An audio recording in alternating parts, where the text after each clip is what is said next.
sound. Oh, you don't? No, we do. Okay. We should anyway. So we're actually alive? We're alive? We're alive. Unfortunately. Starring Ethan Hawke. Worst movie ever. Don't you mean Tom Cruise? 90. Was he in Alive? Oh, you're gonna... Was Ethan Hawke alive? Yeah. How very bad. Like that 80s plane crash movie? Yeah, he's the guy that led him to safety. Wouldn't he have been like a child back then? No. How old is Ethan Hawke? How old? I don't know. How long do Hawks live? People named Ethan. That is Ethan Hawke. I mean, I don't think I've ever actually seen that movie. I know what it is. It's a good movie. Yeah. Just, Alright, let me share this shit.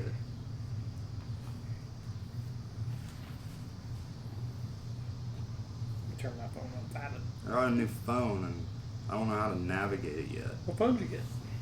S10.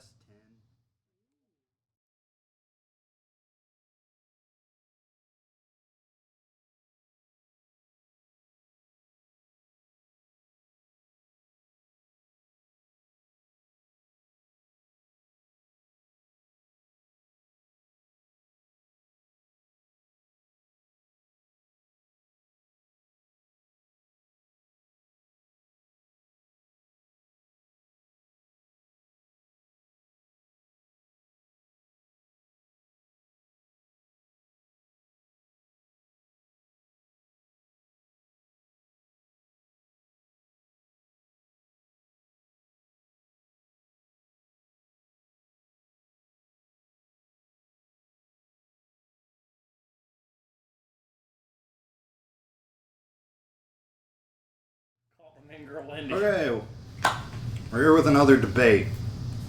This has a theme, best trilogy. Just like movies, it has a theme. Corey's going to be arguing for Back to the Future. Noah's going to be arguing for Lord of the Rings. Devin's going to be arguing John Wick. It's not a trilogy. There's a fourth one coming out.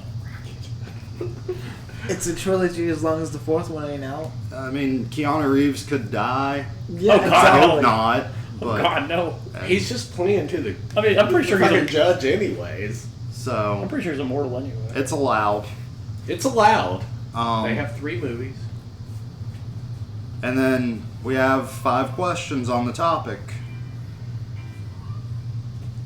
So, without further ado, well, a little more ado. You want to plug your podcast? Oh yeah, me and Devin are part of the Dank House podcast. We're starting back up soon. We're actually going to put I think we're going to be like 8 episodes on Spotify. Like we're going to upload like 8 episodes as soon as it starts. Because we're going to do that as a Castbox. The Castbox has been really buggy. I haven't had like bad audio quality and other stuff with it. So that should be up in probably like 2 weeks. We'll have 8 episodes up on Spotify, maybe more. But yeah, Dank House podcast, baby. So, go check that out. And as what trilogy has the best direction? Obviously, Back to the Future. Robert Zemeckis. You can go ahead and just debate. Alright, we're just going to debate. Yeah. Alright. I'll let you guys start. I mean, Peter Jackson literally like Sucks. no. He made one good trilogy. That was Hey, good. but here's the thing: that one trilogy made it so adaptations could be a viable thing. Most adaptations before that weren't very good. His adaptation won 17 Academy Awards and also sent like a ton of like not really well-known actors into like star fame. Did they really, though? Like, what actors that weren't previously in that movie went on to become more successful after they were in that movie? Because most of them, the ones that, other than Legolas, Link, I mean, he was Link, right? That's it. That was like the only new guy that was like, this is a new guy in the movie, and now he's like teen heartthrob because he's Link. Everybody else in that movie was already established. Sean Bean dies, of course. Well, yeah. He always fucking does in every fucking thing he's in. And your movie's just a hard watch. Like, I call it a movie because it's barely a trilogy because it is just a 10-hour long movie. It's not really 3 movies. They filmed it all at once, and then they just cut it up because you can't put a 10-hour movie in theaters. So it's kind of lame. It's kind of boring because at the end of each one, it's like, I think, was it between the second and third one that they, I feel like they almost literally cut someone off mid-sentence. They're like, oh no, front, and it's like the end. It's like, come back next year and watch the third one so we can see how he finishes this sentence. Two Towers ended with them like walking away from Sucks. Isengard. But out of the actors, I mean, person who played Mary went on to be Lost, and now he's in a bunch of other shows. Who? Can't remember his name. Right. Dominic Marsden, I think, something like that. Viggo Mortensen literally won an Oscar last year for Best Movie. Right, but he had been in other stuff before that. He had been in a lot of stuff before that. But he was like kind of like a B-list actor at that point. I mean, and then he balanced. And he was good in that. But yeah, and Elijah Wood, like, I mean, he was also a kid. Shawn Austin and Elijah Wood were kind of like rebooted both of their careers. Exactly. Yeah, I agree. And then also like, what did John Wick do though? Nothing other than not showing how much ass Keanu Reeves can kick, which is great. But the best trilogy? Yeah, I feel like it stands out among the most. It can compete. I don't think so. Yeah. Was there anything like? Is there a story to John Wick other than his dog died, so then how he's going to kill every person ever? It's not just because the dog died. It's about what the dog represented is why he goes on the killing spree. And again, I guess going back to best direction and stuff, because that's what we're talking about, right? Yeah, It's supposed to be. Okay, yeah, supposed to be. Sorry. So you can catch on the movie all you want. Yeah, I'm going to shit on both these movies. I've got to get back to the actual question. With my movies, they are the best direction because, again, it's Robert Zemeckis, so he really pays attention to detail. And if you watch those movies, which I watched the first two, I admit that I didn't get around to the third one, although I guess I could have. The third one's just a crappy Western. But it's not. It's the attention to detail with all three of those movies, how he made similarities to all of them. Like, they made the first one not really knowing if they were going to be able to do the second or third one. They kind of made it as a standalone, but it was open-ended enough that they could, and then they did. And then they filmed those two back-to-back, and the way the movies are shot, like showing the same little town in different time periods, is fucking awesome. Like, you see it in 1985, the regular 1985, and then you see it in 1955, and then you see it in 1885, I believe is what it was. Yeah, 1885. Because it was all And it's five. the same town. You have the same things. You have, like, the little park in the middle. They do the same scenes from each movie, filmed exactly the same way, like with the same camera angle, the same shots, like the skateboard scene, like Marty grabbing the truck, or in the, I mean, it's always a Jeep. It's a Jeep in both the first two movies, even though it was a flying Jeep in the second one. The third one, I think it's like a fucking stagecoach with a horse. But it's the same scene directed exactly the same way for that reason, to make that parallel to the other movies. And that's why it's kind of awesome. I mean, to me. I mean, I do agree. Those are some things that you like about it. But then also, after the first movie, shit goes whack. Like, there's a lot of, like, timeline problems. And that's, like, one of the biggest problems of Back to the Future. Because it's like, alright, so, like, Marty goes back, tells Doc, hey, you're going to get shot. But then in the next movie, it's like, why didn't, like, you know, old Marty tell him that he was going to, like, die? And why does he have the bulletproof vest? Wouldn't he have already had the bulletproof vest if he went back in time before and then had it beforehand? And that's just one of them. It's still other comparisons to that movie. The way they did it was like they kind of wanted all three movies to be similar and have those parallels where, like, Doc Brown more or less dies in every movie and Marty has to go back and save him. Like, all that kind of stuff stays the same. But if he goes back far enough technically, if he goes back to 1855, Doc, they could. He should have done that. And it's just like, okay, there we got rid of two of the movies. Just again, I feel like they were just winging it the whole time with the time travel thing. There's a lot of good things with detail too, but I felt like time travel's kind of just a part of it. We'll wing it. It is the detail that makes those movies too, though, because like it all just looks great. I mean, movies were made in the 80s. I mean, the third one came out in like what, 91, 2? Something like that. Yeah. Something like that. And they still look great. I mean, they were done too. very well with limited special effects that they had at the time, and I don't know. They still look great. Like, I hadn't watched them in a while. I mean, those are movies that I do actually watch, like, once a year or so, probably, all three of them. And they still look great. To be honest, all three of the trilogies that you're talking about do look great still. I mean, Lord of the Rings is amazing for the reason of Peter Jackson helped push the way he wanted to direct things with the special effects, push special effects in a way of the industry so far, like, it's being used, like, today, the way that they, like, you know, we have this one group of horsemen, well, then we'll replicate them and add small details to make them look different, so we don't have to, like, have a ton of actors that are, like, you know, a fuck ton of actors in a row that look like horsemen. Plus, the sets are so amazing. The sets were good. That was, like, the big part of it. Because like, you can just go to New Zealand and you go to the fucking Shire! And just go to a field, Yeah. and that's your set. It's just like a field. But I mean, that's what, And they have castle. that's fantasy, though. And they built Helm's Deep. Like, they completely built motherfucking Helm's Deep. Did the director do that, though?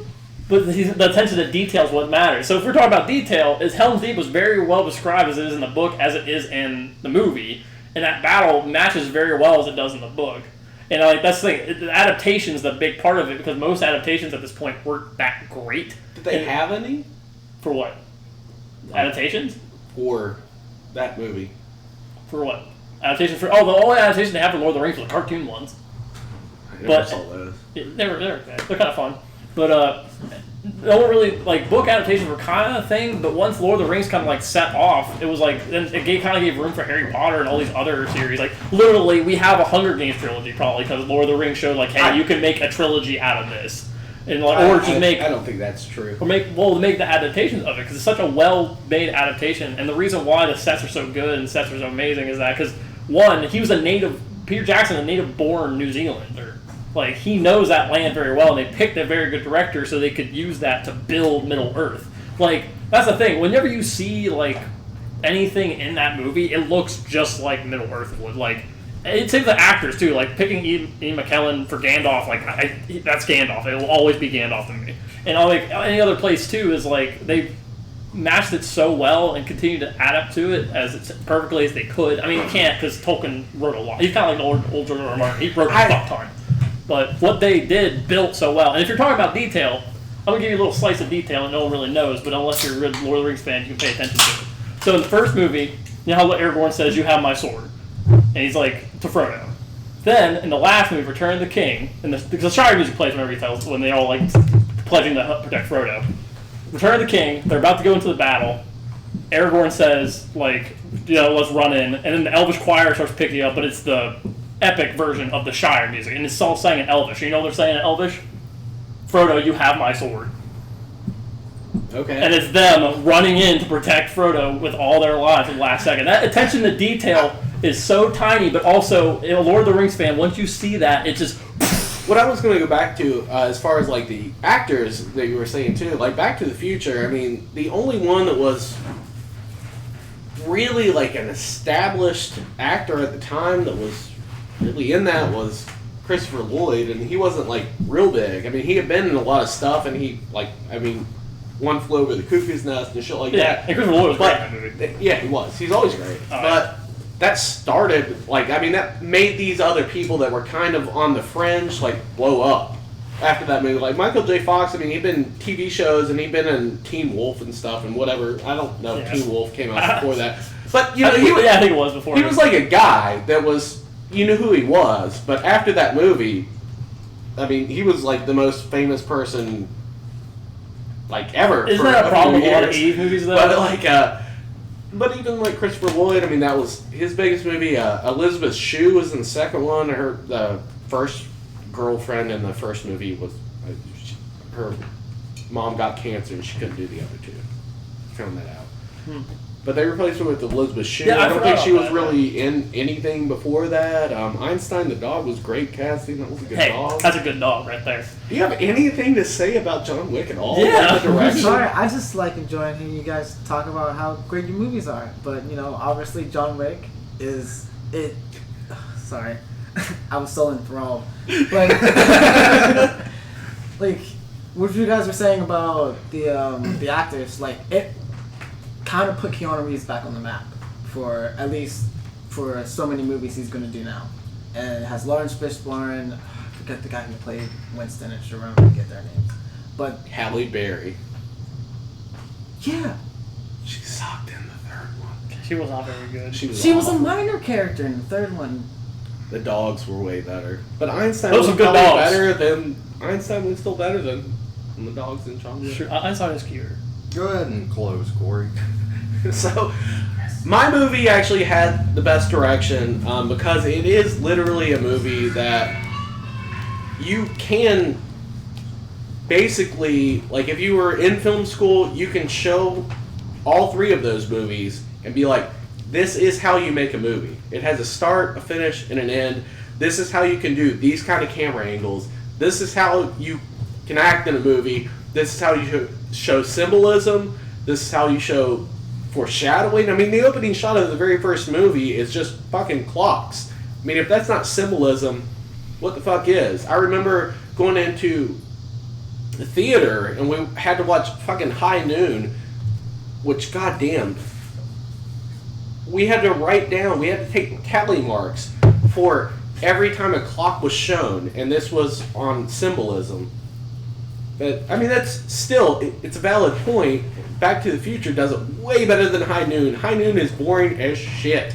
And Back to the Future is not, but still shows those aspects of just making a good movie in general, like, as, like, how you can make a movie with, like, perfectly. Like, it's like a perfect movie. Mm-hmm.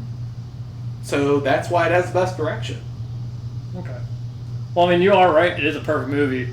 But the downside about the Back to the Future is not a perfect trilogy. Like, that's what we're talking about. And trilogy direction, Peter Jackson weaves those things so well together. It does. You know how you say it feels like a 10-hour movie? Because it's supposed to feel like a 10-hour movie. Because it's a trilogy. It's supposed to be like you're reading Tolkien's books back to back to back. That's the whole point of them. That's why they connect so well and they weave so well. And if we're talking about, like, great scenes in Lord of the Rings, I mean, the Battle of Helm's Deep is fucking lit. Gondor, like when they're fighting Minas Tirith, is great. The Seven City, I believe the Seven Ring City. That's Minas Tirith. The Minas Mogul is what I was talking about. When the Nazgul shows up trying to catch Frodo, Minas Tirith is like one of the best scenes, and also inspired a Game of Thrones episode in a way. Because you know the part where Pippin's singing before the battle and everyone's all tense. Pippin's the badass fucking hobbit, or one of the badass hobbits who goes with Gandalf. But All I remember was Elijah Wood. there's a lot. And that guy from the Goonies. But the thing is, though, even that inspired, because Game of Thrones had the same sort of style with that one episode where they had him sing before a very tough battle, and like tension was in that battle too. And Peter Jackson was very good with direction, set design, picking actors. Because here's the thing: you may have picked an actor that has a good name in Back to the Future, but that's the downside about '80s movies. You kind of need a name in the '80s movie. Like Molly Ringwald's in 16 Candles and all that. Like 80s movies, the most memorable thing is the actors. The most memorable thing from Lord of the Rings is all three of them were fucking dope. All three of them have amazing scenes. All three of them give you the fucking feels in certain parts, especially when Sam comes in, being the best fucking bro in the entire world.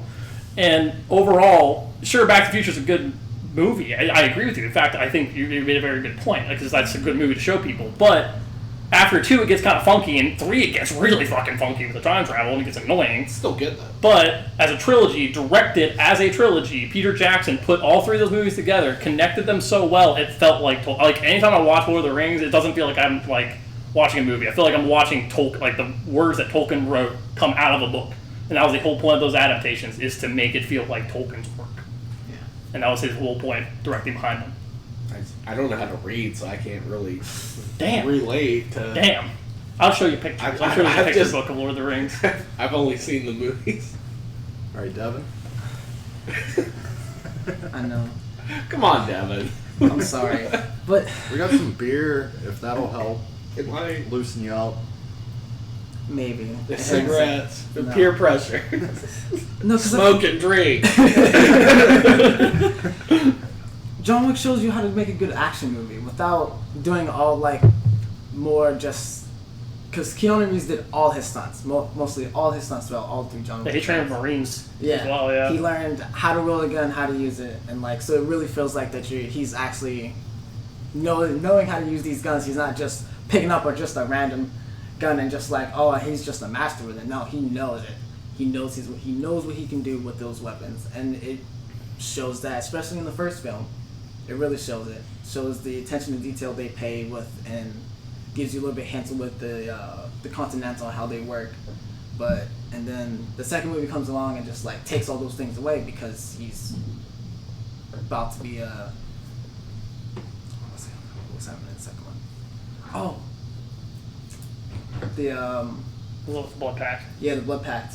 That Saint guy, I forget his name. He's an asshole, but it's the sister of like this high table. So it just shows that no matter what John can do, he'll never get away from it. His past, and it follows him just doing this task for his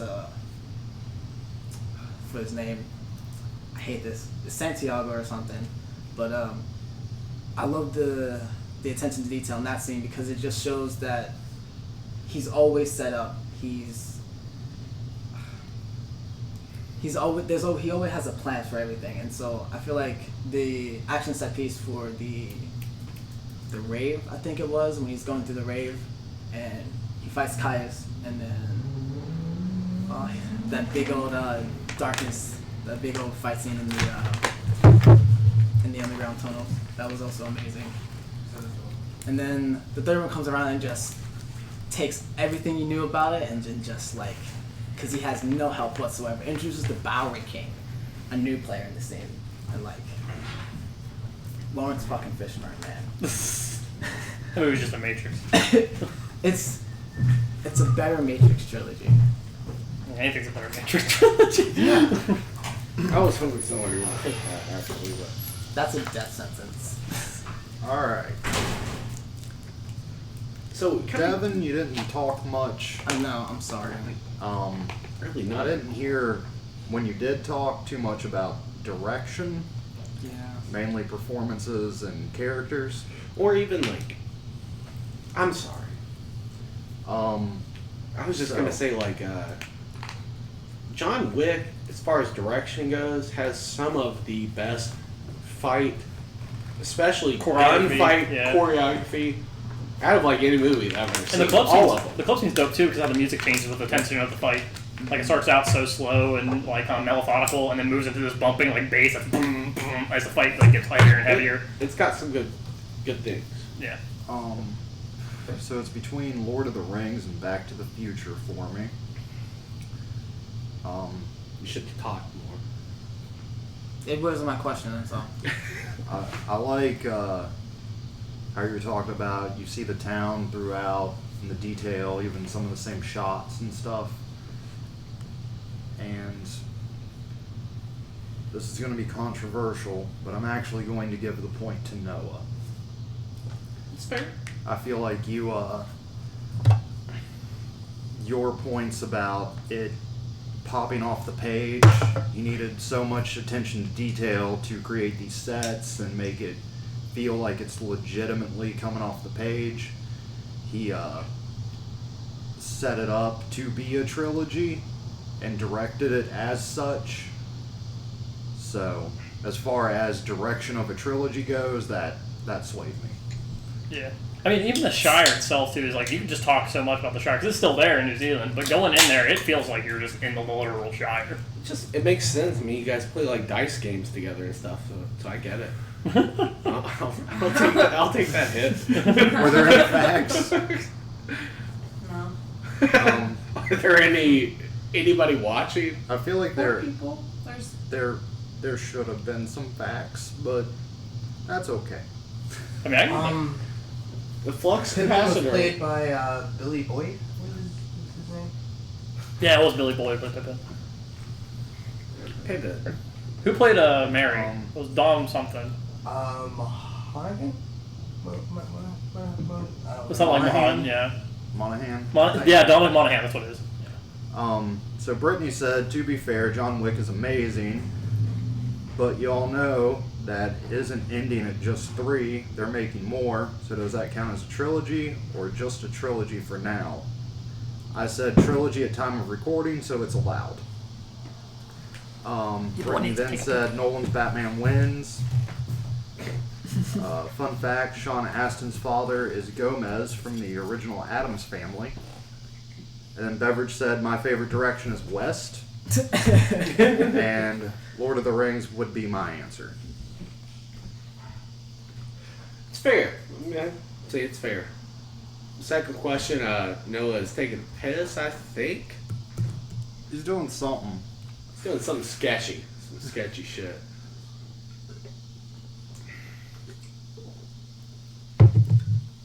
Devin, I think it was more social media. I think they talked more on social media than you did, though. Yeah.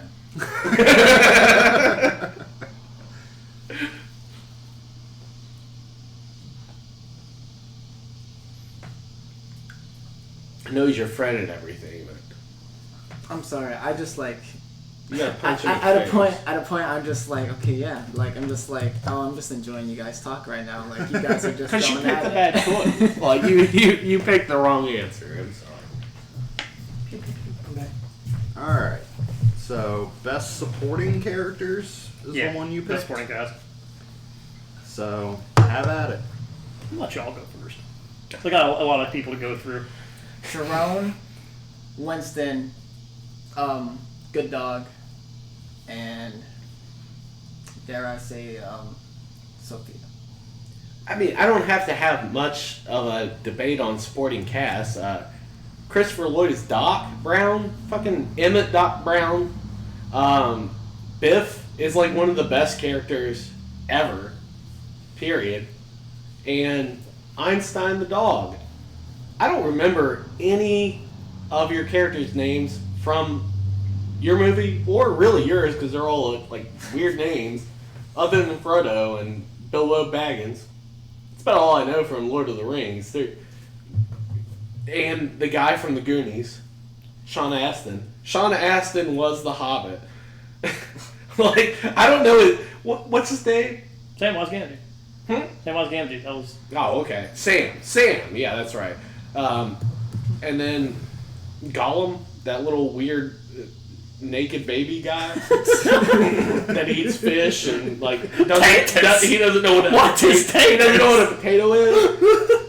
Potatoes. Like with John Wick, like supporting characters, who the fuck did they even have? Like they had the little Concierge. the dickless guy from Lord of the Rings in the first one. And he was like a prick and killed his dog, so he has to go on revenge. From Game of Thrones.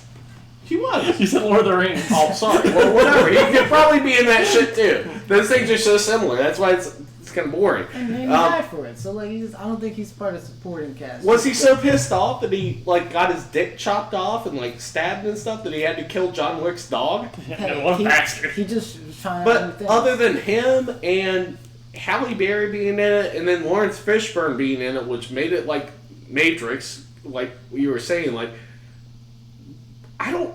Oh, and that chick from Orange Is the New Black, she was in the second one. Ruby something or other. She's Australian or whatever. But is there a supporting cast? The best supporting cast in your movie is guns. Like, that's it. Like, that's it. It's just guns.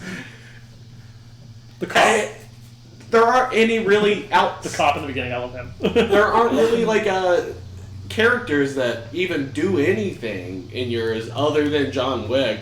They're all just kind of there. So like a supporting character, I don't think that John Wick has supporting characters other than Halle Berry, which flopped. Her dogs were better supporting characters than she was. She sucked in that movie. The dogs were awesome. Yours, it just has too fucking many. And too much. they all kind of look the same. They don't... That's Hobbit racist. But that's That's true, but it's racist. They all look the same. Except for the one that looks like Link, and he's beautiful. they all have like a general size. But it's like, they had so many supporting characters, too, that, like... I mean, Liv Tyler was in there for whatever reason, right? For, like, a second? No, she was really important. She was one of the... She was really important, but in there for, like, a minute. Well, she was in the first movie for only a minute. She's in the second movie for a minute, and she's in the third movie for a long time. I don't remember the third I mean, one. she's a supporting Because character. if you have to watch those movies, it's like 10 fucking hours long, so I lose track of them. And you don't care about them as much.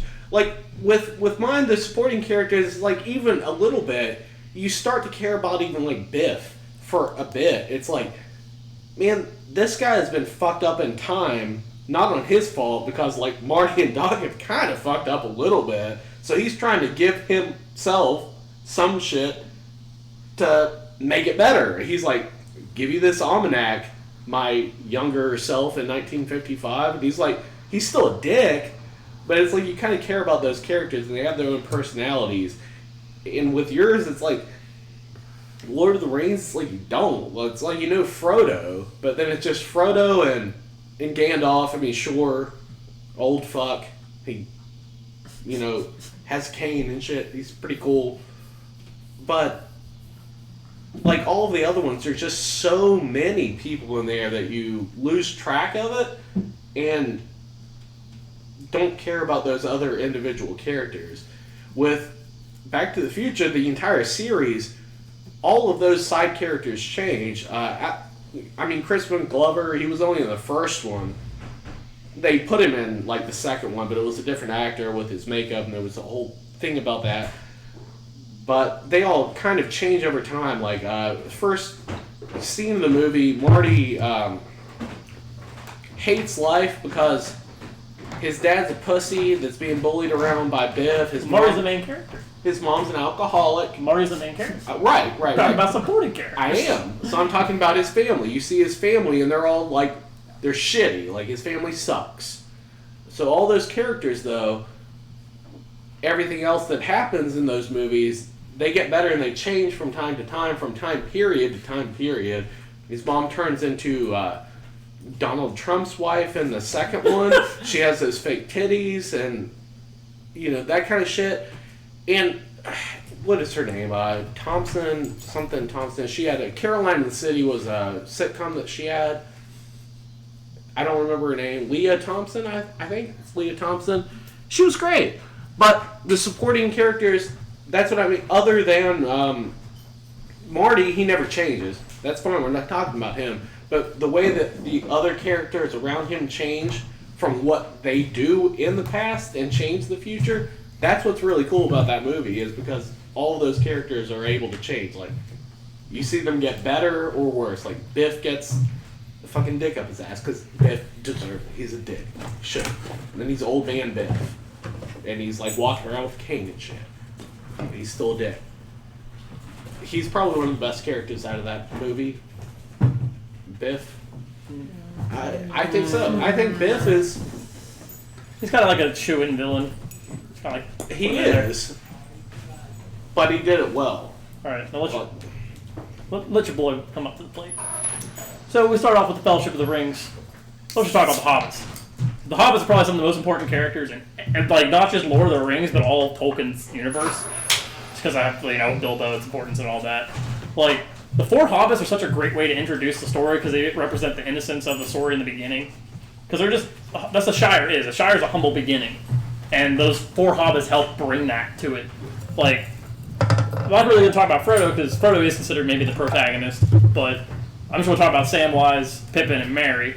Because Pippin and Merry are kind of like dumbasses in the beginning of the movie, and Gandalf's like, what the fuck are you two doing messing with my fireworks? And then they grow, like, literally, Pippin grows to be, like, a very, like, tactician in a way, because he literally saves the Gondor, like, family line, one of the Gondor family lines, Faramir, because Pippin's the only one who's like, fuck the king of Gondor, and he's a hobbit from the Shire. And then fucking Merry, like, he's the first one. The name is Merry for a dude, though. I mean, I know it's fantasy, but Barry's the first one to charge in for the Rohirrim charge, and it's one of the best, my favorite moments ever. It's Merry and Pippin, but they both charge in after Aragorn runs into like the Battle of Blackgate. It's one of my favorite moments when you see those two run as fast as they can. And you see this whole horde of people run by them because it just shows those two hobbits from the humble Shire are braver than the entire army of Rohan and the entire army of Gondor. Two Shire hobbits that just sit around their ass waiting for breakfast, second breakfast, luncheon, dinner, and afternoon tea, and supper. And that's just the hobbits. Now, let's go to the three main boys who carry the two towers. Aragorn, who's the fucking son of the lost Gondorian king, who wants to redeem his family, but also is like, nah, fuck that, I hate my family because they ruined shit. Because he really resents Isildur, because Isildur is the main reason why the Lord of the Rings is fucking happening. It's like, I'm sorry though, I've had some wine today, and I've already lost interest in what you're talking about, though. It's just too long and drawn out. I don't care about these characters. But I don't give a shit about Doc. I don't give Why a do shit you not about give a shit Marty. about Doc? Because, I mean, he's there, he kind of, like, just this random plot device. But you even got, like, for example, Legolas and Gimli, like, they're not really big characters in the first one. But in the second one, you see them kind of grow into friends, and, like, you can tell from the beginning there's tension. And you see these two become fucking bros as, like... Doc and Marty are the inspiration for Rick and Morty. Yeah, but Literally.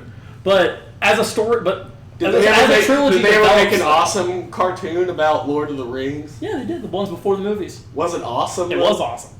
But Really? No. back to my point, though. Legolas and Gimli like, are great because of like how much... Because that's like also back in Tolkien, Is like Gimli the backstory. one with a beard? Yeah, he's a dwarf. Of course he has a beard. The women even have beards. That's a Lord of the Rings joke. But Yeah, but like... Legolas and Gimli, like they're like Tolkien's universe, like elves and fucking dwarves fucking hate each other. And, Like they always Mr. have. Smith from The Matrix is in there for a little bit too, though. He was like an elf or something. I think, right? Though? I'm not 100% sure. I don't think Agent so. Smith? Yeah. Yeah. He was. Right. He was, Was that right? Oh, yeah, he was Yeah. Elrond, wasn't he? Was he Yeah. I Elrond? don't fucking know. I don't know any of their names. That's why like the supporting cast. Well, I don't know anybody's names except Frodo. And I like those movies too. I'm not saying you picked a bad choice. I'm just saying it's kind of forgettable, especially with their names when you make them. Like mine are pretty simple. Like, But I mean, that's not the point. You got of it, Biff. You got They Griff. sound like an 80s movie. Griff is his. They sound like a crappy 80s. It is an 80s It's movie, a but they crap. made it like that too. They did that on purpose What, to to make show it- these character types, I think. But okay, so they rely on names. But It's not names, it's like you don't have 1,000 people. it's not 1,000. It's only 8. There's like 12 people on the round table that were supposed to take the ring, right? So all that would be is supporting cast. There's I mean, Boromir, the 4 hobbits, Gimli, Aragorn, Legolas. you can't count the Gandalf. 4 hobbits as one, though. So No, that's- I put 4 okay. on the hand. That's racist. I didn't want to like. I didn't see necessary to say all their names, but Because you don't know. Nobody Nobody knows. Nobody Merry, knows. Pippin, Sam. I can tell you the whole fucking fellowship. But Oh my god. like Legolas and Gimli though, like back to my point because it's very important for a trilogy wise, is because Wait, it develops Legolas is their. really- Roll this into your closing too. Yeah, I'm gonna roll some closing because it develops into their like. It develops into like this. One of the greatest lines probably ever said is like one of the ones where it's like, "I can't believe I'm gonna die side by side with an elf," and it's like, "How about side by side with a friend?" And literally, like, it's great to see that because like, it shows you how much like they learn to not give a shit about each other's race because you know who's always fighting about Gimli's side? Fucking Legolas. He always was, and like.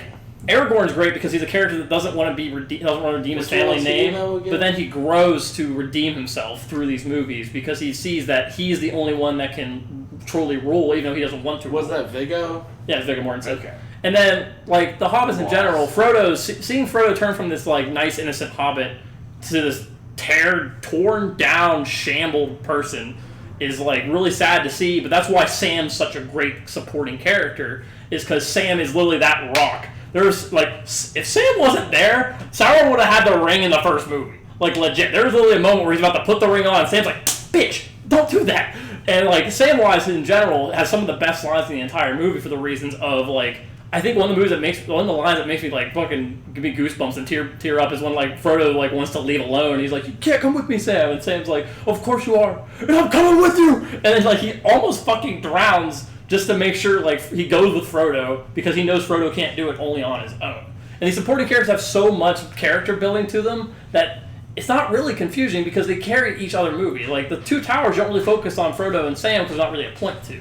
The point is focused on Aragorn and the Gimli and Legolas along with Merry and Pippin. And then we get to the third movie, we focus on all of them. Mostly our main focus is Sam and Frodo again.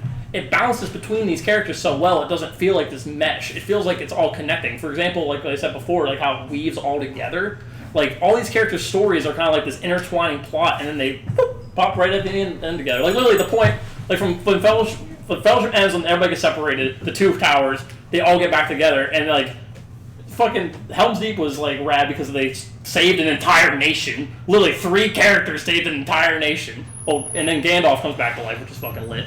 But my main point though as well, before this, I just want to say like really my favorite thing. Fucking Merry and Pippin took down an entire industrial like organization made by an evil sorcerer, which is dope. But overall, though, these characters build off each other so well, and they all each have their own personalities that they can carry their. Literally, you could just follow Aragorn; his story is very interesting. You can follow just Legolas, and his story is interesting. But when they're all mixed together, it feels like the Fellowship never really left, even though they do break up. Like they got broken up at the end of the movie. They're together in a way because they're not together there because of they're with each other. They're together because all their quests to save the world is important, and they all even without each other, continue to push on forward, and because of all their efforts, they saved it there. Hey, Devin. I hate you both. I hate you both. I'm sorry, but focus on the dogs. But you have good dog in the beginning, and then you have freaking Sophia's dogs at the end, and that's. Just focus on Sophia's dogs. They're the best supporting characters in that movie. But you got Let him close, William Corey. Dafoe was in the first one. Let him close. William Dafoe was in the first one. That he helped. Yeah, he was. I believe you. He was in the first one. Yeah. And you're right. Like it doesn't have much of a supporting cast, but it's how much backstory can you get and have like things grow with more or less like an assassin type community that they are showing throughout John Wick. You're not going to get really much like growth from people, especially from assassins. They're just there to do one job and one job only. Get the job, do the money. Sounds like Payday the Heist. Get the money, do the job, rinse, repeat. Like to them, it's just another job. So you're not going to get much growth. But you find growth in Winston, and you find growth in Sophia and a little bit of Sharon, because they just, even though they don't do much, Sharon takes care of his dog, takes care of the dog, and Sophia's dogs carry the entire like third act of the like entire like scene. So like, I hate Halle Berry onslaught shooting without reloading, but Corey? Alright, so I think my supporting cast, too, though, is better because most of the supporting cast in Back to the Future had to play multiple roles, and they did it well. So you have the same actor playing young Biff, old-ass Biff, Western Biff. You had Marty's dad, which they changed, but they went through all the decades of those characters, and they had growth throughout. Even the parents, like the mom, and I mean, she was trying to like rape her son and stuff in the first one, which was weird. But they showed them in different aspects of life, and like how going back in time and fucking up the past changes the future, and then you get to see all these same people that the mom was an alcoholic, but now they're great. The dad was like this big pussy, but now he punched Biff in the face, and now he's Biff's boss. And then in the Old West and shit, like the only side character that doesn't change is Doc Brown, because he's always Doc Brown. He's just traveling through time, and he's just fucking crazy. But he was great at being crazy. Again, inspired like fucking Rick and Morty, for one thing. I mean, that's basically what it was like drunk Doc Brown. Even the other characters that, like their brother and sister and stuff that were kind of in it, it's just cool that they actually show like the changes that the time travel does to the family, and I think the supporting cast does that really well. I mean, you had Billy Zane in there. He was one of the bullies, and I think he might have been in the first one. He was definitely in the second one and the third one. He was one of Biff's like cronies. He was just a douchebag.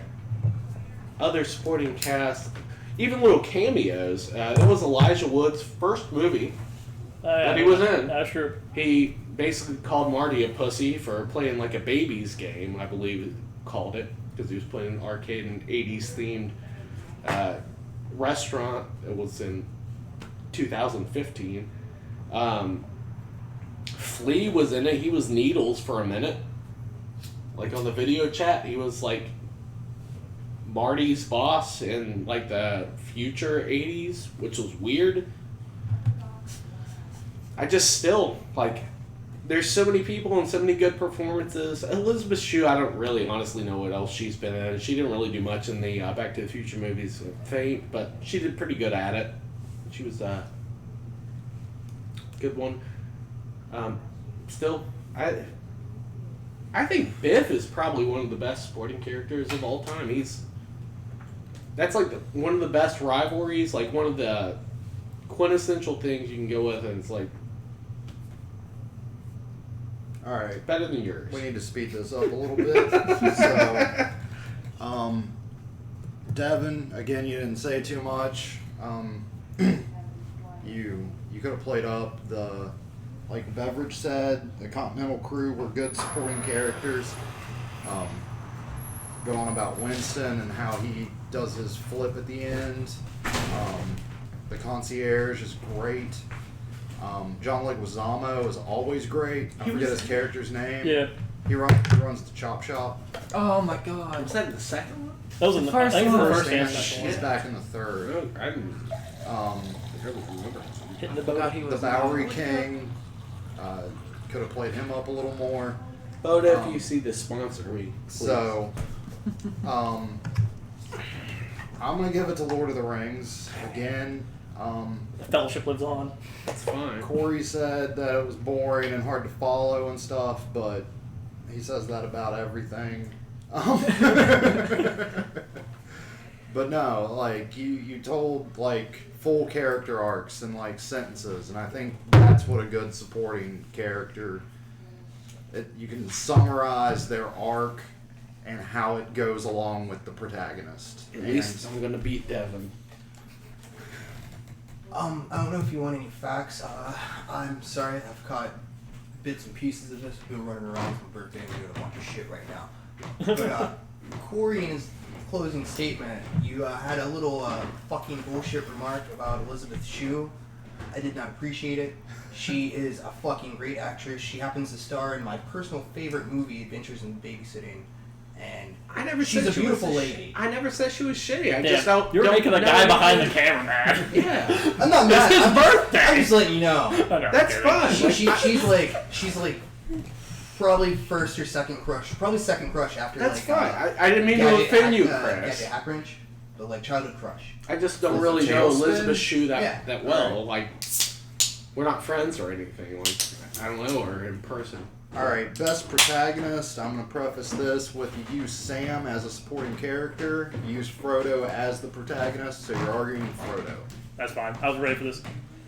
John fucking Wick. Frodo fucking Baggins. He went all the way to Mordor. That poor little hobbit. He didn't have shoes. John Wick had to do his whole job with shoes. You know how many times he got hit by a car?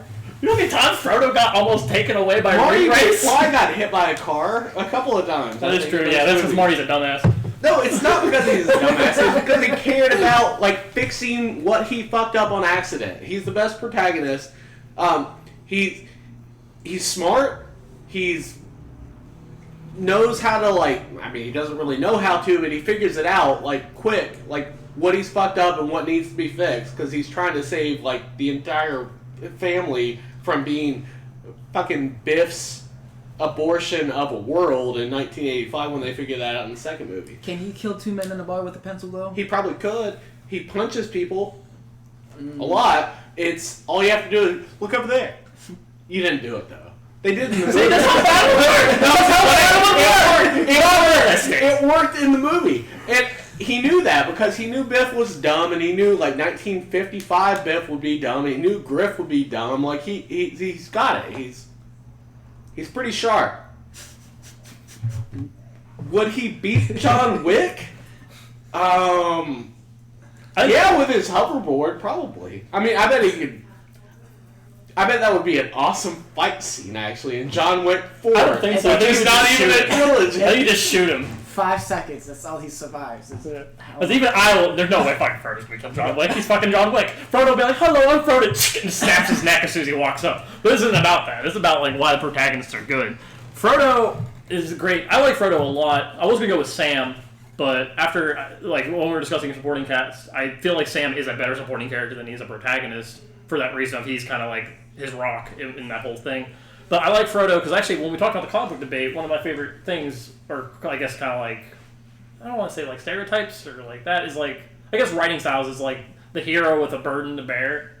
And Frodo has to do that. I mean, he literally has a thing that, like, if he fucks up and loses it, the entire world's fucked. Apocalypse happens. Sauron kills everyone. The same thing fucking happens in Back to the Future. I mean, Marty got in the car because Libyan shot Doc Brown, and he got in the car just to get away. He didn't mean to go back to 1955 and make his mom want to fuck him. That just happened. That was by accident. Dude, they fucked up, but then he figured out, like, okay, so the dad was like bird watching, and he was really peeping on the mom, and that's how they met. He fell out of the tree originally and got hit by their car.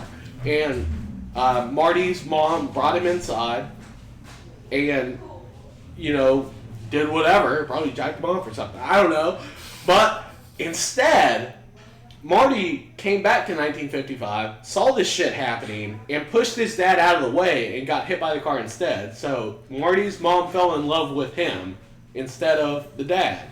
So the whole rest of the movie is trying to get the dad and the mom to fuck, is basically what it is. It's just a rom-com. It is. But a lot of idiot rom-coms. But that's, to be fair, he did it because otherwise he wouldn't exist. I mean, he starts to fade away in the first movie because, like, his mom and dad are not going to bang. So he starts to fade away literally in real life, not only in the pictures, which they do throughout the other movies.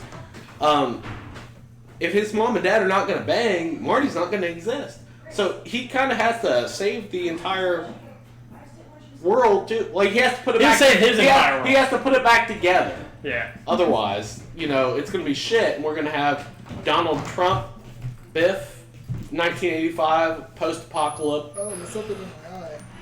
It's probably spit. I'm sorry if I spit on you. No, it's not that. I can feel my eyes just burning.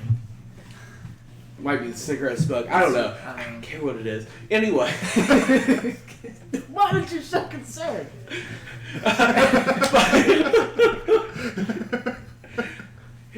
He's the better protagonist because he actually has a real person to go against too. Also, he has a rival. It's Biff. John Wick doesn't.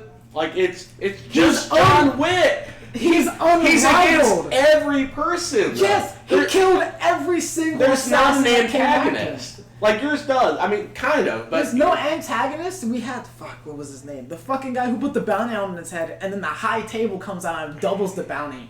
It's just like a thing, though, that he's gonna shoot. I mean, like it's I don't know. It's just a thing that he's gonna shoot.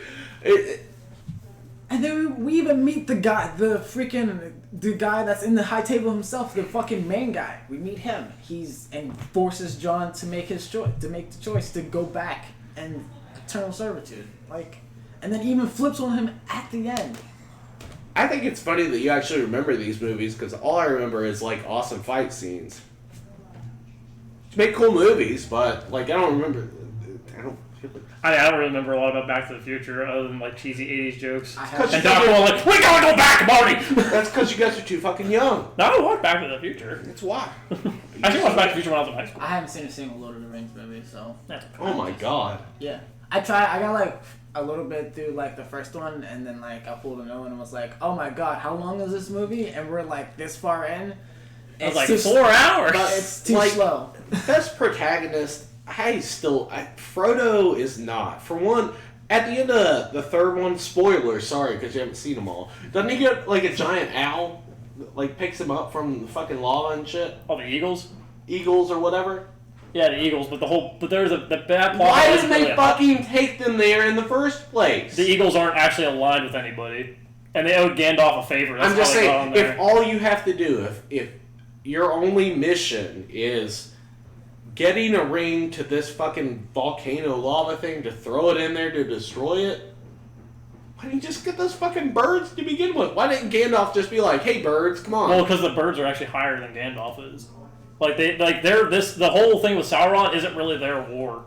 Like their life will go on without it. All you have to do is take a ring and throw it in. But they don't care. Like they're like, oh, like we'll help you, Gandalf, but we're not gonna risk our way of life because you humans fucked up. But we're not talking about like that plot risked easily not plot to save reality in 1985, or to actually make it better. I mean, he kind of did, which was kind of a douchey move, but still. Like, all right, so I'm gonna talk about Gandalf for a second because this actually does add to Frodo. So there are only like 6 wizards in Lord of the Rings because they're all really fucking powerful, and the ring is so strong that Gandalf almost takes it from Frodo. At one point, like he says, like if I do take it, I could do good with it, and he's reaching out for it, and then he takes it back because he realizes the ring's power is starting to overhold him. And it's a big fucking deal because Gandalf's probably, other than Sauron, Sauron's a really strong wizard, is probably the strongest fucking wizard in probably the strongest person in all the fucking land. Because one, he comes back to fucking life. He's like, no, fuck you, death, and then comes back. But that's a whole other thing. The reason why it's important, though, is because Frodo has to carry that burden, and he's just a hobbit that's never wielded a sword, never been outside of the Shire, has never done anything like that. Like, he's just this... It's kind of like what Bilbo is, but Bilbo didn't really have to carry a burden. He kind of, like, used it as a tool. Like, the ring is fucking terrifying, because that little ring will control people's minds and make people go insane just to go back to its master. Just the ring itself. Now, imagine if it got back to the master. It was, in fact, in the first part of Fellowship of the Ring, where it's like, they're kicking the orc's ass, they're kicking the Sauron's arm's ass. He doesn't know. He nods like he does, but he's never seen any. It's the first 2 minutes, so it's not hard to describe. Sauron literally walks up, swings a mace, and kills 25 people. And, like, he's like 9 foot tall. And he just swung a mace. This dude could easily destroy everything. He has an endless army. Marty's like 5'5" and has Parkinson's disease. He throws like 4 foot a bunch of times in every single movie. Keanu Reeves is like in the prime of his life. So? I don't know. I think Marty could outsmart him.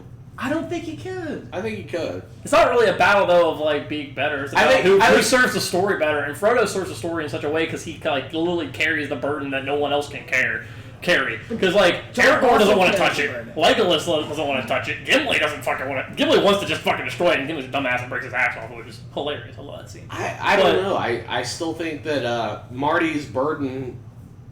It's his own burden. It is, from accident. Frodo has to carry the burden of the entire world. Well, so does Marty, because otherwise it's going to be, like, fucked up if he doesn't. If he doesn't fix it... But people are still going to be living. If Sauron gets away, everyone fucking dies. Alright, so... Except the Eagles and, like, other higher Yeah, they beings. might die, but, I mean, if Biff Tannen is the fucking president of the United States, which he was in the movie, I think he was running for, like, mayor or something, he had the... I mean, he's Donald Trump. What would happen then if, like, a Donald Trump character, I'm looking at you, camera, would be president? What would happen? And we're still here now, aren't we? Barely. But if Frodo lost that ring, they wouldn't be there. Wouldn't that be a better life? For what? Than what we're living in now. No. Because literally, all right. So the important line, one of the best important lines of I'm Lord sorry, of we the don't Rings- get political that often. No. It's because like what's really funny is I'm sorry, Donald Trump. Don't shut down the street. But what's really important though is because Sauron's not actually really the antagonist. The whole antagonist of Lord of the Rings is the darkness. Because like that's kind of like the ring. Well, yeah, the ring represents darkness that will overcome the land, and Frodo and like the Fellowship are the light. Because that's what Tolkien always said. It's a battle between light and dark. It's so boring though. But it's one of the first ones done that way, and it does it well.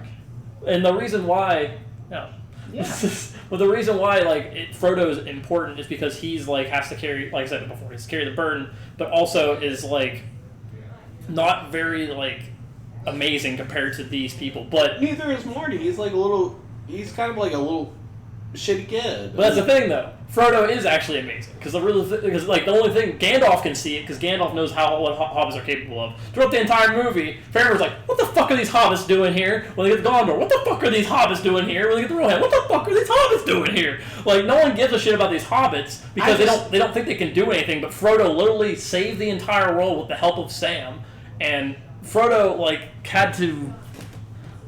Go through an entire countryside, almost gets eaten, almost gets killed by a troll. All he did though was walk around for 10 fucking hours and throw a ring in lava. But who couldn't do that? Marty had to go back and forth in time. He had to do all this weird shit. He had to make his mom not fuck him. He had to get his dad to fuck his mom. You're really on this point. Yeah, I mean that is a really big point in the movie actually. Devin, close. Okay. Well, John Wick's best protagonist. He's the man with the plan. He does his job so well that people will still even fear him even after he's dead. Because I feel like that even if John Wick dies, the name will still ring in people's head. Just like in the first movie when you find out that his son has just stolen John Wick's car and killed his dog. He's like, fuck. Who doesn't want a hero that just rings, makes you feel terror when you hear his name, that he's gonna come after you and your son? And then, you're right, he doesn't have much of a villain, and there's not really much of an antagonist, but it's just how he gets through those points, and just how he just starts to, he had to go back into a life that he had just left and lived out probably just a year of just peacefulness, and he has to go back to that, and it just makes you feel like you can kind of relate to John, and that how he has to go back to his sins and come to the realization that he won't ever escape this. So, but he can get the job done. So, All right, Corey. I still think Marty's the best. Again, he starts out in the movie in a kind of a shitty situation.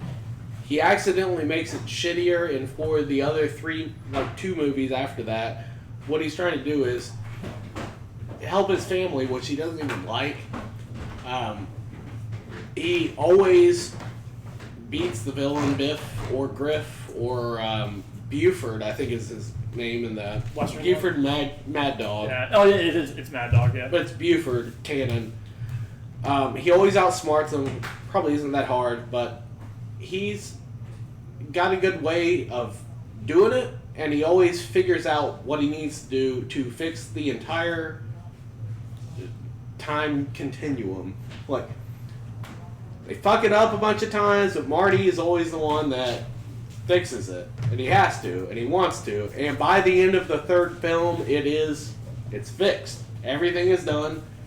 You break the fucking DeLorean. We're not gonna fucking time travel anymore.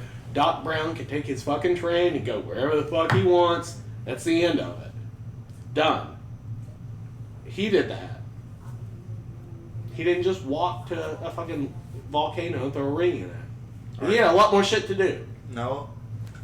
The thing is, though, that walk and the burden he had to carry was so strong that not anyone else could do it. Gandalf couldn't do it because Gandalf literally almost succumbed to the power of the ring. One of the strongest wizards in the entire Lord of the Rings mythos couldn't do it. Boromir, a noble knight of Gondor, who's literally Boromir in the story is known he wants Gondor to be glorious, but he gets so turned in to this monster in the Fellowship that he doesn't care about Gondor at this point. He cares about getting the ring because it's so powerful. Even though he rationalizes in his head, I want this ring because it'll make Gondor better. But in the end, no, he succumbed to the ring. Frodo had to fight on and again with it. And Sam was there to help him, which is why Sam's such a great character and supporting thing. But that walk was more than anyone could do. No one else could do that. And one of the best scenes, I think, in Lord of the Rings, one of my favorite scenes of all time, probably in any movie, is when everyone's bickering about who should take the ring. We should take the ring because we're elves, we know what to do with it. Your kind, threw it away when they were talking Boromir. Boromir's like, oh, we should take it. we should take it. And Gimli's like, we'll take it because we're dwarves. And then Frodo just fucking screams at the top of his lungs and says, I will take it. And even, like, one of the things to tell, like, too, is Gandalf's, like, expression just goes to the sorrow because he knows, like, Frodo's going to take it. Like, Frodo could have easily been like, yeah, I'll let one of the more important people do it. But Frodo's so brave, just like his father, or grandfather, excuse me, that he took a ring that could literally destroy the entire world that no one else probably could have done. Like, no one else could have done that, only the hobbits. And then, at the end of the movie, it all wraps up just like Back to the Future. It wraps up, everything happens, and probably, again, another great scene in the movie is when they're going to bow at Aragorn, and Aragorn's like, my friend, you bow to no one. And he specifically tells that to Frodo, because Frodo literally was the reason. Well, not just Frodo in general, but like the other three did a lot too. But Frodo in general, because Frodo saved the entire goddamn world. Because this little hobbit from the Shire that no one suspected, no one would have known if he just didn't, kind of happen onto this situation. This burden that he was given, he could carry it all the way to carry that. Basically, he did the impossible that no one in Middle Earth could have done, and that's why Frodo's great, because no one else could have done that. Only Frodo could. I'm gonna give it to Corey. I feel like you two were a battle of feats, and Corey gave me a little more about how it impacted the overall story and changed the characters around him more, stuff like that. So I'm gonna give it to Corey. We're gonna do away with the best plot question. I think we already know the plots for all these movies. John Wick, there's do not any one. Quick facts, real quick. We It's have your Uncle plot Bilbo. and mine. Yeah. But John Wick, there really But isn't one. other than that, what do you got? Just shoot the shit. Jake Gyllenhaal It's awesome. auditioned to play Frodo. Oh, I knew that. Yeah, I actually did. The dog that John Wick owns in the movie is a beagle pup named Andy. Aw. The dog was 8 weeks old when the movie was made. And another little tidbit, Doc Brown was originally going to own a pet chimp in the original script. I didn't know that one. I didn't do that. That was But good. then Michael Jackson bought it, so it's okay. So we're gonna go straight to which trilogy will most stand the test of time? Who goes first? You. Well, anybody. Back to the Future will, actually, because it has. I mean, yours is new. It's gonna. There's nothing that special about it other than being an awesome action movie, but there's been so many awesome action movies. It has good choreography, but in like 10 years, people are going to forget about it.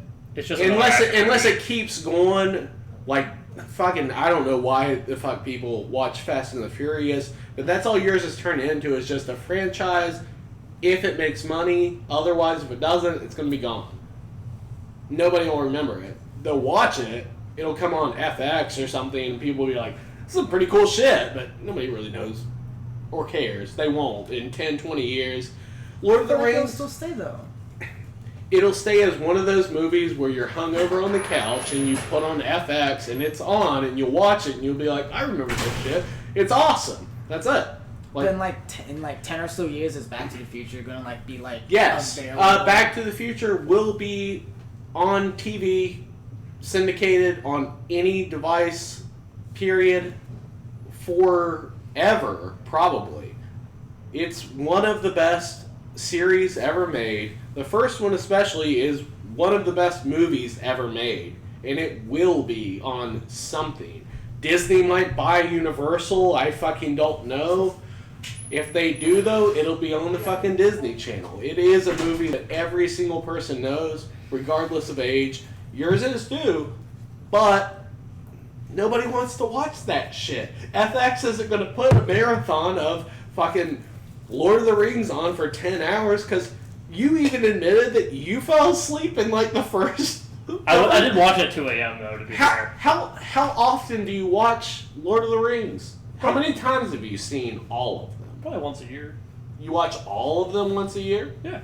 Okay. It's like one of my favorite. It's because it's like, but to be honest, it's one of my favorite movies of all time. Right. I love all those movies. 'Cause I'm a big fantasy person. That's why I watch honestly them. do like them too. I think they're great movies, but what was the question again? Which will stand the test of time? Back to the Future will better. What was Back to the Future 2? Like what time was it set in? The timeline? Yeah. What year was it in Back to the Future 2? what year was it filmed, or what No, year? like where was it set? What year did Marty go to? Oh, 85, 55, and 85 post-apocalyptic. So 2015, right? Was that what it And was? 2015, I believe, yeah. And, well, here's the other thing, too, though. Back to the Future has so much background. People still care about it. Like, even when, like, the 30-year thing came out or whatever it was, Toyota made a truck on, like, that Toyota truck that was in the first movie and the second movie, the truck that he always wanted. They made their new one. I think they sent it to SEMA. I could be wrong. That could be a fact check. But they did make the truck exactly the same way with the Casey Daylighters. They made the fucking shoes and sent the first pair to Michael J. Fox. I think the proceeds went to some charity. I think they only made like 100 pair. I don't know if they were actually self-lacing. They might have been. I think they've made those. But like the nostalgia still continues on. Like people, I mean, you have things like Stranger Things. Again, Rick and Morty was.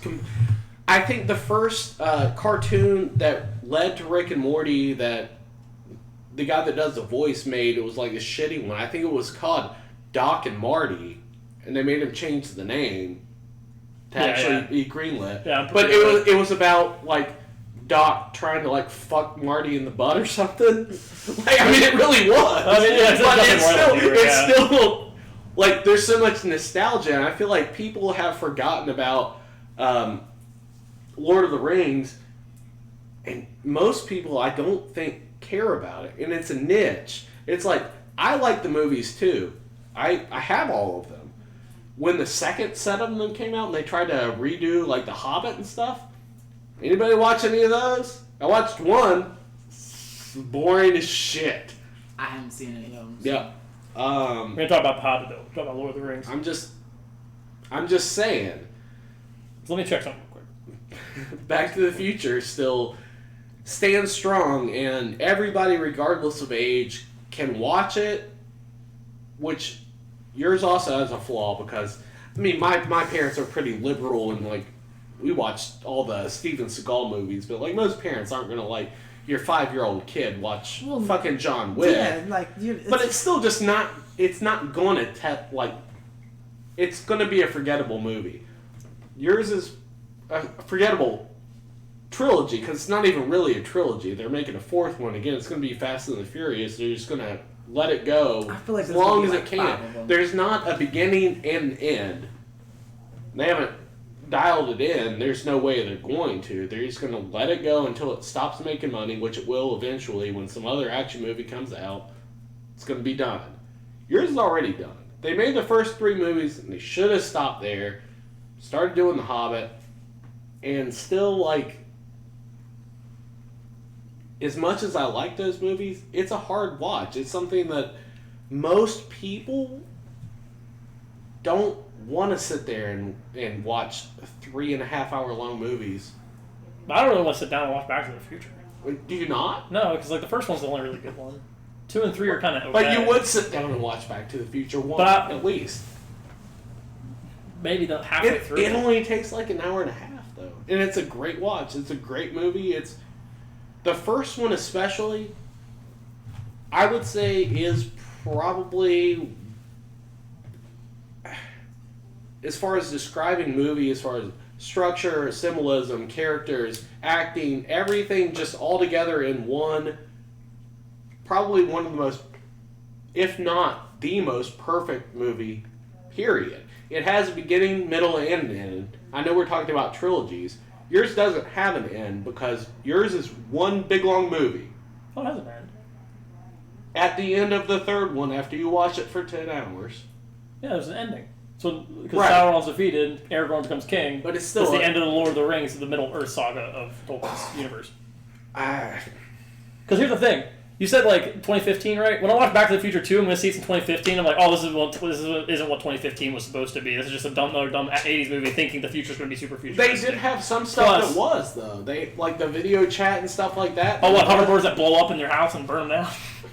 Hoverboards that blow up in the house? Well, but those aren't real hoverboards. But here's the thing, though. Like, I'm just saying, like, some of the stuff that actually they did in that movie, like, predict Trump is being a dick is Biff Tannen. I mean, that was basically it. I mean, On the Simpsons that did it was too, Donald. so it's not that I hard. know. Simpsons did it.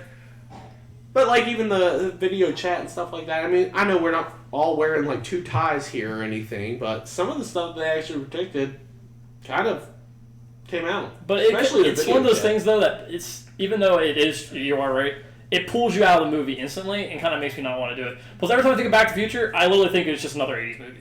That's all it is. It's just another '80s movie. That's because you were born in the '90s. But I watch a lot of '80s movies though, and it's just But another you don't 80s movie. understand. And it's not a very good time travel movie. It's not a very good sci-fi movie. It's not going to last long because you want to know why they're rebooting it because they know no one's going to go back and watch those. They're not rebooting Lord of the Rings. They're continuing it on like Amazon's making a whole new series directed Which by is whole new going to be people. awful. It's not going to be Lord of the Rings. Nobody's though. going to watch it. A lot of people are going to watch it. You will. No, well, there's an app. Here's the thing: tons of people watch Game of Thrones. Game of Thrones really wasn't.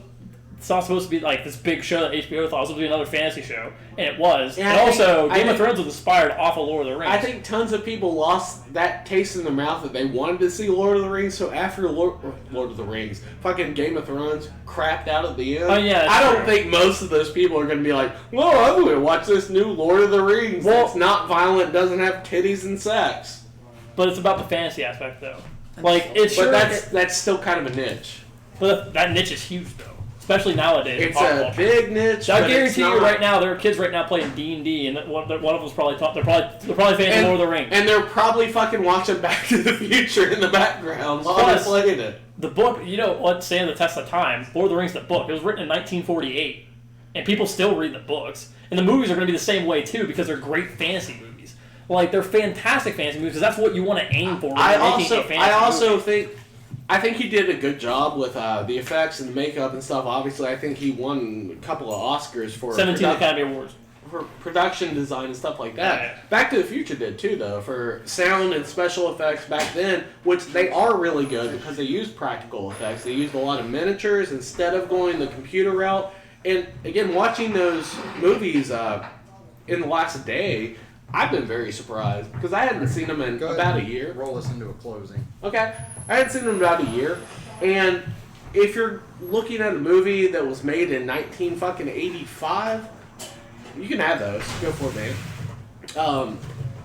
It does not look like it. It looks better. The special effects that they use in that movie, because they're practical, because they had such detailed miniatures, and there are a couple little sketchy scenes with blue screen, but most of the shit was practical instead of trying to go with 1985 fucking shit computer work. They still look good. Like when you watch that movie now, like today, it does not look like it came out of '85 compared to a lot of the other shit that did. A lot of the other good movies that didn't even use special effects. Like I recently watched Indiana Jones, like all of them. I love those movies too, but you compare that to Back to the Future, and they're right around the same timeline. They're kind of the same director, basically. I mean, Zemeckis and fucking Spielberg went to school together, and they both produce each other's movies, and you know they're friends. They're like butt buddies. But the difference is, like, Back to the Future is so much fucking better looking at it than any of the Indiana Jones ones. It makes them seem cheesy. And it's kind of supposed to be cheesy. I think some of yours, like some of the Lord of the Rings, there's not much, because again, he did pretty good makeup and stuff. I know, again, he won awards with makeup. But like some of the CGI in it, like dragon and stuff, it's probably gonna look shitty in like 20 Was it a years. dragon in Lord of the Rings? You will not pass! It's a Balrog. The Whatever. Balrog looks great. It's probably gonna look like shit in 20 years. The DeLorean, that's a miniature that's flying at you, that looks like it's 3D, but it's not, because it's a real thing instead of being computer animated. It's still gonna look the exact same thing. It looks like a real fucking car, because it is. It's just little. Yours, I mean, again, it's. Right, it might be just another action movie, but it's a step above than your just like regular old action movies. Like it shows more real action than any other action movie ever did. Like all the scenes in there actually in the fight choreography makes you feel like they're actually doing this.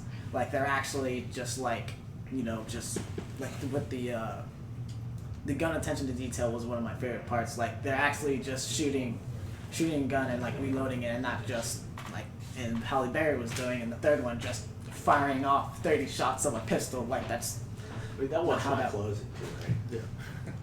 that's not how that works. So I feel like that sense of realism that John Wick has, and how everything's choreographed and how like the set pieces are throughout the movie, I think it'll just stand at least a step above like our more modern, I say action movies, more or less, because what other action movie can do like the same things that John Wick has done? Like John Wick's more consistent, where everything else is just flip-floppity and like it doesn't feel as real as John Wick does. Right. Oh. So, I am going to remind you all, this is about trilogies. And It is. Back to the Future 1 is probably a movie that will stand the test of time, but not Back to the Future 2 for the reason of, 2015, you immediately watch it, you're out of the movie because this isn't 2015. I'm a young kid on my phone, I don't give a shit.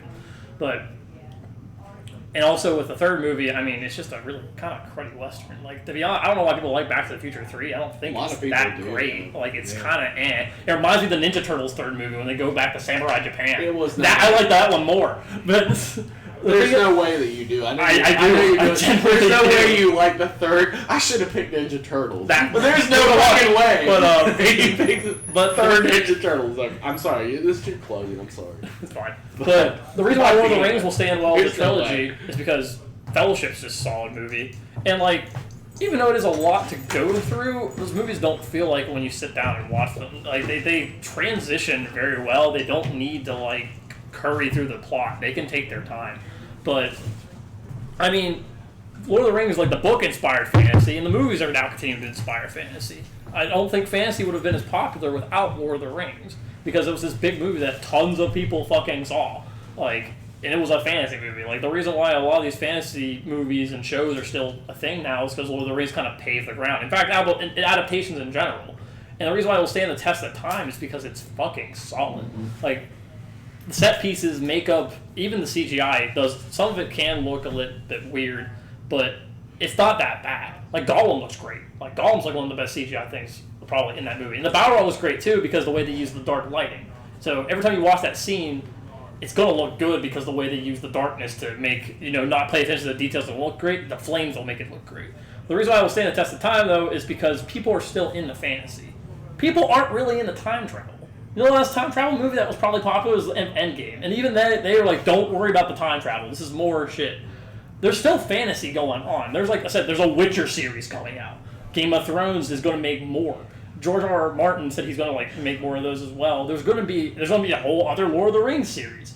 And also, I guarantee you, there's people playing fantasy games still. There's people still playing D&D, which is one of the biggest inspirations D&D had was the Lord of the Rings book, which is not part of the argument just in general, but also what made me want to get into D&D and all this fantasy stuff was Lord of the Rings. I didn't like fantasy, even though I was a kid. I liked medieval stuff, but I was like, it's okay. But when I watched Lord of the Rings as a young kid, I wanted to dive deep into it. And it was kind of everyone's gateway at my age to get into it. And then people are still going to do that because, here's the thing, there's tons of people still liking Lord of the Rings. I see Lord of the Rings memes at least once a week.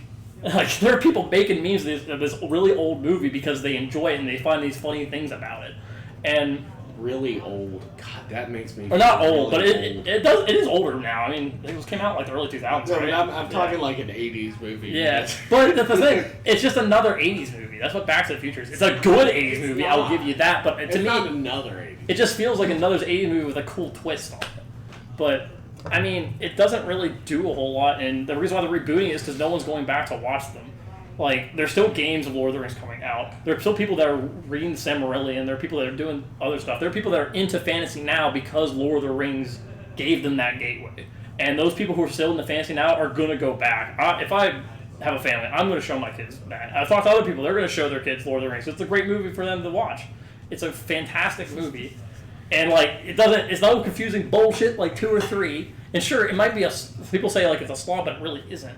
And the set pieces are what keeps it great, too. I mean, there's just so much I can go on.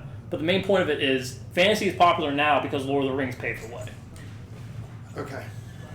I really wanted to actually debate you on that too. Like, would you not show your kids fucking Back to the No. Future? I'm they're not gonna give gonna care. it to Noah in Lord of the Rings.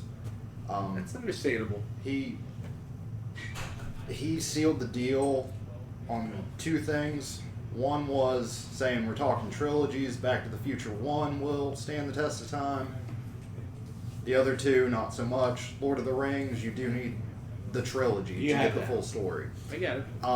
And also when he said, I was waiting for it, because you were saying people who read Lord of the Rings get into more fantasy stuff. I was waiting, and you finally gave it to me on people who get into fantasy stuff and then go back to Lord of the Rings. You finally threw that in there. So, I'm going to give it to Noah, which means it's 3-1 for the speed round. I knew this was going to be a crap shoot. I have a to begin question with. about your speed round, sir. Are you keeping it? You boys gotta for the pee. Franchise? That's right. Yes. For trilogy? Yes. I don't know what questions you have prepared, but I thought of a question. Can I ask them a question? Sure. When he gets back. I'm sorry you picked it. It's a weird, It's not done yet. We have that's the some, only- out of nowhere question. I think it'll be. It's We're an going to interesting war, that's how we speedrun know. question. we have some social, all from Joe, who is in the room with us. Hi, Hey, Joe. This is Um, interesting. he I'm not a said- movie person, but it's fun. Really? Not at all? No, You don't like movies? I do, but I don't like go out of my way to watch them. He said, nah, Back to the Future is old now. think I Rick and trust Morty did basically the concept better. Lord of the Rings as books, while it had its flaws, has stood the test of time. The movies have so much going for it. I'm sure they will too. John Wick is great, and if we exclude it because of a possible fourth, then there goes Star Wars, which I would argue No. that, and Star Wars came in trilogy segments. Yeah, I think you could do trilogies as Fans like, refer to the original trilogy all the time. well, any of the trilogies. They did set out to make 3 movies each time, which tell a story from beginning to end for that story, and they do all connect with all fucking 9 movies or however long they're going to do that shit too. But I'm a big Star Wars fan. Not a Star Wars fan. I'm not really either. All right, Chris, what's your speed round question? Oh, okay. So it's you two. Yes. And my question for you two is, within your trilogy, which character do you choose as the best man for your wedding? Oh, Samwise Gamgee. Always. Somebody want to get a timer ready? So I have to go first with this.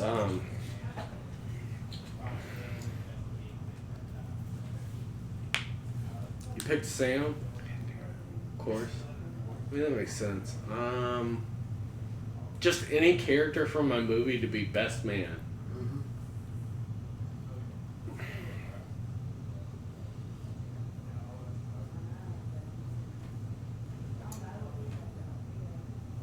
I'm gonna go with Biff. Biff Tannen. Who goes first? Me or You you? ready? I do. Okay. I can't remember. It's speed. The second person to answer in the speed round goes first. Oh, okay. So the reason I picked Biff Tannen as my best man is because he is a badass and he's a dick. He takes care of his own cronies really well, so when you have a bunch of drunk people around at a fucking after party for a wedding and people get out of control, he might get out of control, but he's going to maintain his friends and he's going to maintain you too if he's your best man. He's going to punch out anybody that says shit to Marty that's probably getting married to Elizabeth Shue, and was that right? Was it Elizabeth Shue? That's her name? Jennifer. I think. Jennifer Shue? Whatever her name Well, is. no, the actress name's Elizabeth Shue, but I think her name in the movie was Jennifer, right? You're right. I'm picturing. Let me know when you're ready.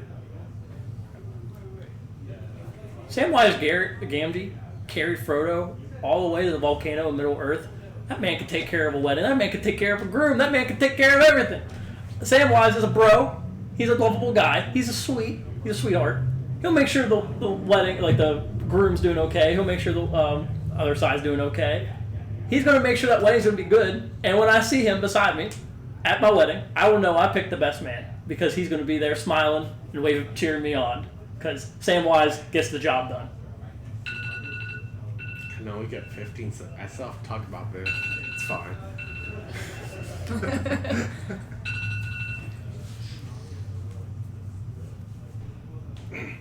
You ready? All right. So Biff would be a better man than Sam because he would kick the shit out of him. Like, he's just I think after all the hijinks and the future going back and forth in time, like him and Marty. Yeah, that was 15 seconds. Is not long at all. Let me know when you're ready. Situation. Sam, I don't know where my tuxedo is. Don't worry, Mr. Nichols. I'll get your tuxedo. He goes. It's like apparently an hour away. Drives an hour away. Gets it. Brings it right in time for the wedding. You know what Biff's doing? Drinking beers with his buddies and fucking being a drunk fucking pisshead. Sam saved the wedding. Biff drinking beers, being an idiot. Yeah, I'm gonna give that to Noah. It's understandable. They don't have a ring anymore, though. Is the thing like they lost the ring? You You know what? Where Where was that? I'm sorry. My God. Had that been your rebuttal, like in 15 I don't know if that's choice, but I would have had to veto that because like, he did lose the ring. in 15 seconds. That was his goal, but In 15 seconds, it's like, oh my god, this is a wedding and we're talking about a fucking movie about a ring. Like, that's all it's about. Sam knows the ring's not important. It's about the love of the wedding. Because he's Samwise Gamgee. I hate you, Noah. Okay. Yeah, it's fine. Don't touch me, though. Yeah, don't touch it. What from your trilogy? What is the coolest item? DeLorean? That counts, right? That's Yeah. a car? Yeah, the DeLorean. Absolutely. Yours is the ring. No, it's the Silver Wars Broken Blade. You have to go first. Okay. The Silver Wars Broken Blade is important because it shows how the nation of Middle-earth broke off together after the humans betrayed the elves and the dwarves. And Aragorn's character kind of symbolizes that, of him getting all these people together and bringing them together. And then at the end of the movie, he has the blade with him to fight Sauron. So, like, they come back together after being broken apart to fight again. That blade symbolizes breakness, but then rebuilding into one again to fight evil. Yeah, you have to wait in awkward silence. If you Yeah, finish. I didn't really need to say anything else. It's fine. No. you know, there's been times where like I spend the first 22 seconds trying to fucking wrap my head around the question, and this is after spending like 3 minutes trying to pick an answer. Dylan, I think, is the all-time worst about that. Like, Oh, man, Dylan. Dylan told us about the time he lost because he kept talking about the fucking Rambo movie in Old Town Road. He comes home, he's like, "What'd you do?" "No, I was doing good." I fucked up at the end. the speed rounds, though, he's usually like, "It was really good," and then we're all just waiting. He's like looking around, and we're like, "You have to finish the 30 seconds." We just sit there in awkward silence, and it's Rainer super had the awkward. worst speed round though with 60 minutes. It's the most Why? overrated show. 60 minutes. All right, I guess I'll go. Whenever you're ready. I'm always ready. So I picked the DeLorean because the DeLorean is a shitty car.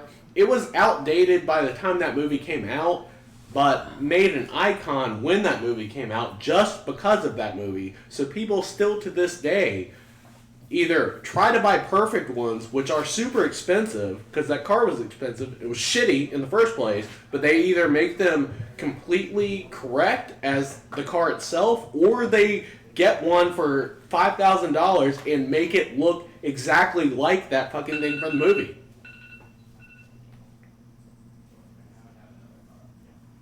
Okay, DeLorean's just a car. That's all it is. It looks cool, sure. The sword, like, it symbolizes something important in the movies, and you even think about it in the beginning because when Elrond looks at it, and then when it comes back in the third movie, you're in kind of like an awe moment of like, holy shit, it's the Isildur sword, and he gives it to Aragorn. It's like this awesome moment. Sorry, I accidentally said Oh, no, a you're minute and 15. But like didn't catch it until like I already started. Oh, no, you're good. All right, let me know when you're ready. Yeah. All right. The DeLorean is a real thing, though, that people do, which is awesome. And people still kind of obsess about it. And, again, it's something you can go get. Like, you can't get that fucking sword, or you can remake it and it looks stupid. Alright. The question was coolest item. I'm going to give it to Corey because I heard why that was the sword was better to the plot, but even you admitted it's a cool car. Damn it! I just it's a cool car. It is also I a can't cool car, say and that. people still buy them. Like, it's a shitty car, but Yeah, made shitty cool car. by that movie. You're not That's wrong. it. Yeah, you're not wrong. Alright. Again, from your trilogy, which has the more fun moment? What's the more fun moment of your movie?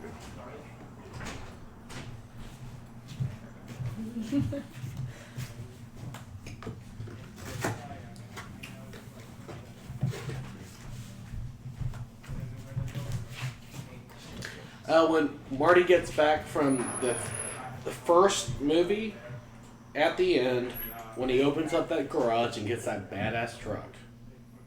I'll say Helm's Deep. Was that? Is there any fun parts to your movie? Let's say explain why Helm's Deep's pretty fun.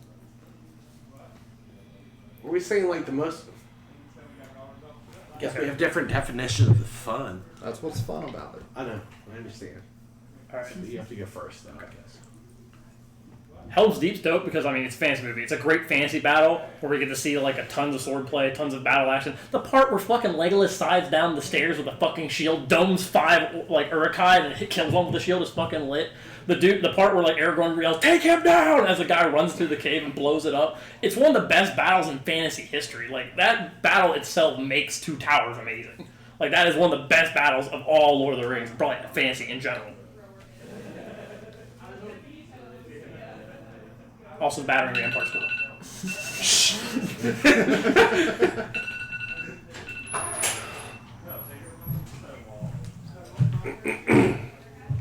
We're almost done. That doesn't count, Chris. You don't start timing yet. Are you ready for timing now, though?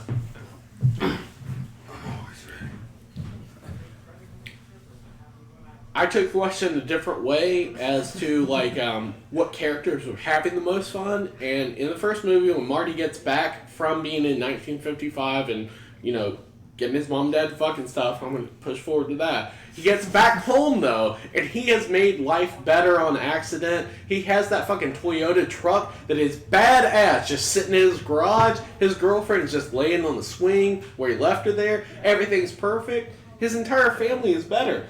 His mom's not an alcoholic anymore. She...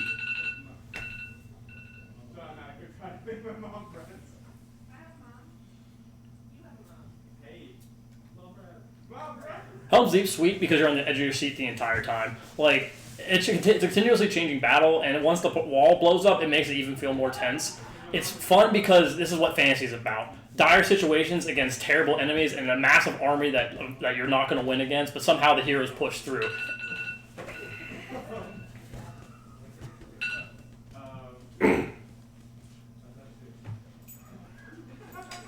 I don't even remember the shit in your movie that you're talking about because it all just bleeds together. But for Same me, here. the happiest point in that time was, again, when he opens that garage and sees that sweet-ass Toyota fucking truck. That truck was a bad fucking ass. He was so happy. His family was happy. God, this one's hard. Chris, do you have thoughts? I think this one kind of actually, again, is like a how we took the question. It's all about perspective. Yeah. I kind of forgot what the question was as they were arguing. Happiest moment in something. mo- No, Most fun most fun. moment. Yeah. It was fun. It's happiest moment. I'll pick the ending. Most fun. See, I would have said they had the most fun at that party at the Shire where they had Yeah, exactly. And they fucking drag those up and they're drinking Why did beer. you pick that? Because fun is not fun to me. I mean, it is fun, but the funnest part about fantasy is watching these badass battles. See, I guess to me it was like the characters in the movie that we're talking about, what they had fun. But I was having fun. That's what's important. And I understand we took it a different way. I'm gonna give it to Noah because that Legolas. Shit! Balloons. That shit was fun as hell. If I had more time, I would have talked about the part 2 where Gandalf fucking rides down the hill with the light. Because I completely forgot about that until literally the last second of 15. I was like, fuck, I should have said that. So Noah won yet, or we have a Noah won. Okay, that's fair. That's why I'm throwing balloons. Okay. Yay! Woo, Noah! Overall, though, I enjoy all those trilogies that we talked about today. Yeah, I do too. I really do like Back to the Future. There's no Definitely will bring Except you for back in I a don't like year, and you can argue best It's of all understandable. trilogy. I'm there's pretty no sure offense to that. there's gonna be like it's my 5 least gun. favorite. I just want you guys Yeah. to know I would have smoked all 3 of you using the House Party franchise. Damn! This man's coming out here with loaded guns. Probably. He Oh always my god, you does. ever seen RoboCop 3?